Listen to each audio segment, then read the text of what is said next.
तर मी आज जुईला घेऊन गव्हर्मेंट हॉस्पिटलला जात आहे. तिला 9व्या महिन्याचा डोस द्यायचा आहे. हे बघा इथलं हॉस्पिटल.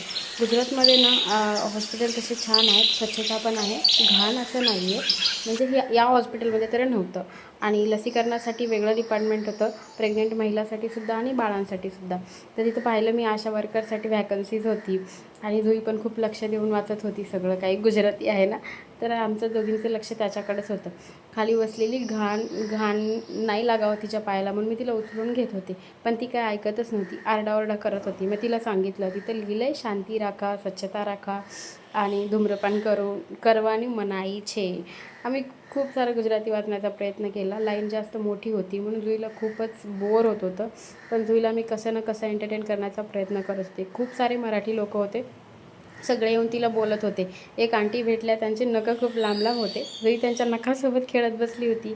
तिला खूप मजा आली, कारण 10 महिलांपैकी 6 महिला तर मराठीच होत्या. तरी पण मी एकदा आतमध्ये जाऊन बघितलं गर्दी किती आहे, काय आहे. परत बाहेर आलो, तिला थोडंसं फिरवलं. गणपती बाप्पा दिसले, मग चला गणपती बाप्पाच्या पाया पडायला गेलो. तिथं पाहिलं तर ORS कॉर्नर होतं आणि ORS फ्रीमध्ये होते. तर इंडियन आहोत ना आपण, फ्रीमध्ये कसं सोडणार, म्हणून मी 3 घेतले, फक्त 3च घेतले. मग जुईला थोडंसं पाणी पाजलं, बाहेर आणलं, इकडचं तिकडचं वातावरण दाखवलं. हे तिचं कार्ड, लसीकरणाचं कार्ड. इथं असं लसीकरणाचं कार्ड भेटतं. मग परत वर गेलो, वजन केलं. वजन करताना ती खूपच खुश होती. तिला वाटलं मला गाडीत बसवलं आहे आणि ती खूप एन्जॉय करत होती. खरं तर इथं छान आहे सगळं सिस्टम, पण डोस दिल्याच्या नंतर बघा लेकराचा चेहरा कसा झाला आहे. बापरे, ही खूप वेदनादायक गोष्ट असते.